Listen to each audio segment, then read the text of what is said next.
फरवरी के महीने में दोस्तों कुछ ऐसा हुआ जिसके बाद मुझसे रुका नहीं गया। चंडीगढ़ इलेक्शन फ्रॉड, देश के इतिहास में पहली बार एक प्रिजाइडिंग ऑफिसर वोटर फ्रॉड करते हुए पकड़ा गया। सीसीटीवी फुटेज पर यह सब कैप्चर हुआ। सुप्रीम कोर्ट ने खुद कहा कि यहां पर मर्डर ऑफ डेमोक्रेसी हुआ है। ये एक घटना मेरे लिए ट्रिगर पॉइंट थी। ऐसा नहीं था कि इससे पहले कुछ और नहीं हुआ था, बहुत सारी चीजें हो रही थी साथ साथ। मीडिया का खरीदा जाना, चुनी गई सरकारों को गिराया जाना, एमएलएस की हॉर्स ट्रेडिंग। लेकिन इसे एक घटना के बाद मुझे सही में लगा कि अब बस बहुत हो गया, अब तो बोलना पड़ेगा। इसलिए मैंने वो पहला डिक्टेटरशिप वाला वीडियो बनाया, is India becoming a dictatorship. मैंने ये नहीं सोचा कि इस एक वीडियो से कुछ फर्क पड़ेगा या नहीं पड़ेगा। मुझे बस ये लगा कि मेरे दिल में जो बात है वो सच्चे दिल से लोगों तक पहुंचानी। लेकिन मैं अपनी तरफ से पूरी कोशिश करूंगा लोगों को जागरूक करने की। अब मैं कह सकता हूं कि बेटा मैंने तो अपनी तरफ से पूरी जी जान लगा दी थी। मैं आखिरी दम तक लड़ा था।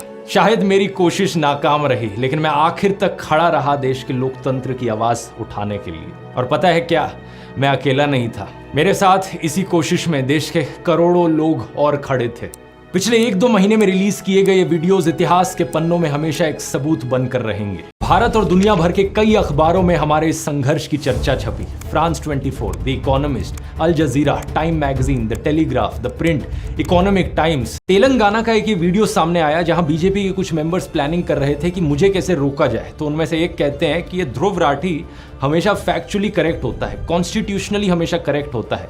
इसके वीडियोस किसी भी यूट्यूब रूल्स को नहीं तोड़ते। तो कैसे काउंटर करा जाए इसे? ఇప్పుడు యూట్యూబ్ లో ఒక ధ్రువరాటి అనేవాడు ఇష్టం వచ్చినట్టు వాడుతున్నాడు. వాడు చరిత్రను ఇంకా మార్చేస్తున్నాడు. చాలా మంది నాకు వ్యూస్ వస్తున్నాయి. దాని గురించి మీరు వాడు యూట్యూబ్ కి కంప్లైంట్స్ ఉంటారు. వాడు యూట్యూబ్ రెగ్యులేషన్స్ కి కరెక్ట్ ఉంటాడు. అన్లెస్ అండ్ అంటిల్ వాడు అక్కడ ఏదైనా చేర్చాడు చేస్తేనే మనం మనకి గెలకొచ్చు. వాడు మాట్లాడేది కూడా రాజ్యాంగబద్ధంగా మాట్లాడతాడు. ये कहते हैं कि प्लान है इसके खिलाफ झूठी खबरें फैलाओ। झूठी खबरें फैलाओ कि जैसे ध्रुव राठी ने झूठ बोला हो कि प्रधानमंत्री मोदी सनी लियोनी को मंत्री बनाने वाले हैं। అంటే సన్నీ లియోని నెక్స్ట్ నరేంద్ర మోడీ కేబినెట్ లో మహిళా శిశు సంక్షేమ శాఖకు మంత్రిగా చేస్తున్నారని ధ్రువ రాఠీ చెప్పిండని చెప్పారు.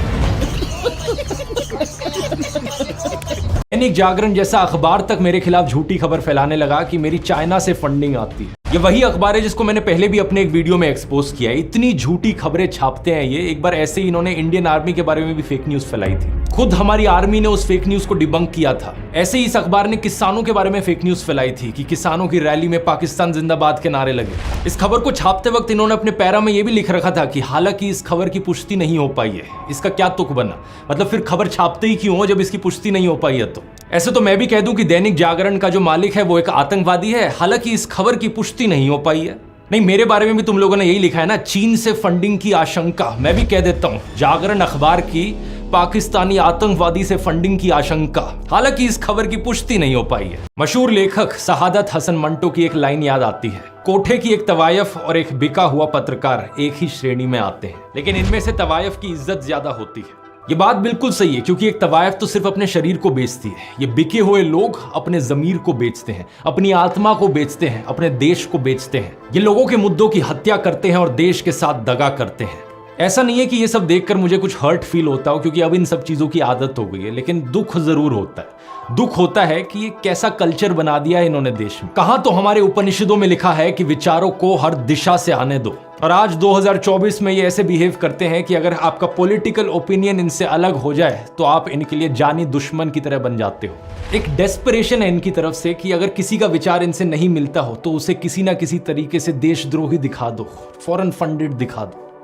बेरोजगारी पर वीडियोस बनाए, किसानों के मुद्दे उठाए, इलेक्टोरल बॉन्ड स्कैम पर बात करी, फार्मा स्कैम की बात करी, खाने में डलने वाले मसालों की बात करी, व्हाट्सएप यूनिवर्सिटी के चारों डिपार्टमेंट्स को पूरी तरीके से तबाह कर दिया। इसी तरह से हमारा मिशन 100 करोड़ चलता रहा। और कल चुनाव का नतीजा चाहे जो भी हो, लेकिन कोई भी हमसे ये एहसास नहीं छीन सकता।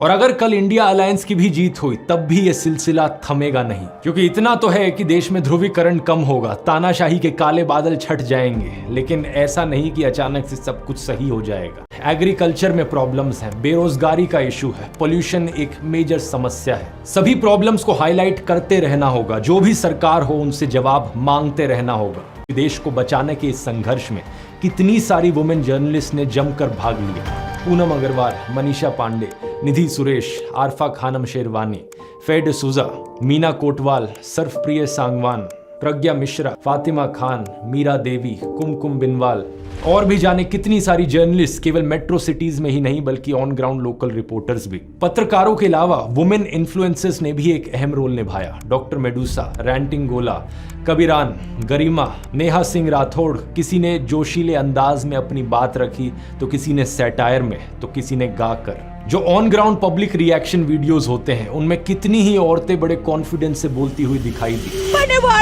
पापा हमें नौकरी क्यों नहीं देते? अपने मंगलसूत्र की रक्षा कर सकते हैं, मोदी जी के इंटरफेरेंस की कोई जरूरत नहीं। लेकिन बात यहाँ सिर्फ औरतों की नहीं है। रवीश कुमार, आकाश बैनर्जी, अभिसार शर्मा, अजीत अंजुम जैसे कई पत्रकारों ने संघर्ष किया सच दिखाने का। अर्पित शर्मा और मुकेश मोहन जैसे कई इन्फ्लुएंसर्स ने भी हिम्मत दिखाई आवाज उठाने की। हमें वोकल फॉर लोकल को एक जुमले की जगह हकीकत बनाना होगा। कोशिश करें खाने का सामान जितना सीधा किसान से खरीदा जा सके उतना ही बेहतर है। इसी तरीके से आप कपड़ों को या घर के डेकोरेशन आइटम्स को जितना लोकली खरीदे उतना बेहतर है। इससे जो अमीर गरीब के बीच वेल्थ इनइक्वालिटी है वो कम होगी। अपने घर से जब निकले तो हमेशा एक वाटर बॉटल अपने साथ लेकर चले ताकि प्लास्टिक यूजेज को कम कर सके। गंदगी ना फैलाएं, अपने आसपास पौधे और पेड़ लगाएं, उनका रख रखाव करें। लेकिन ये बात सिर्फ उन्हीं प्रोफेशंस में सीमित नहीं है, ये बात हर प्रोफेशन के लिए एप्लीकेबल है। जो भी आप काम करते हो उसे अच्छे से करो, ईमानदारी से करो। टीचर्स बच्चों को अच्छे से पढ़ाएं। हर एक IAS ऑफिसर रौब झाड़ने के बजाय खुद को जन सेवक की तरह देखें। ईमानदारी से जनता के लिए काम करें। पुलिस वाले क्राइम को रोकने के लिए कमिटेड हों। शंकर शैलेंद्र के द्वारा लिखी गई कुछ पंक्तियां मैं आपके साथ छोड़ना चाहूंगा। धन्यवाद और जय हिंद। हमारे कारवां को मंजिलों का इंतजार है, ये आंधियों ये बिजलियों की पीठ पर सवार है। हमारे कारवां को मंजिलों का इंतजार है, ये आंधियों ये बिजलियों की पीठ पर सवार है। तू आ कदम मिला के चल चलेंगे एक साथ हम। अगर कहीं है स्वर्ग तो उतार ला जमीन पर, तू जिंदा है तू जिंदगी की जीत में यकीन कर। अगर कहीं है स्वर्ग तो उतार ला जमीन पर, तू जिंदा है।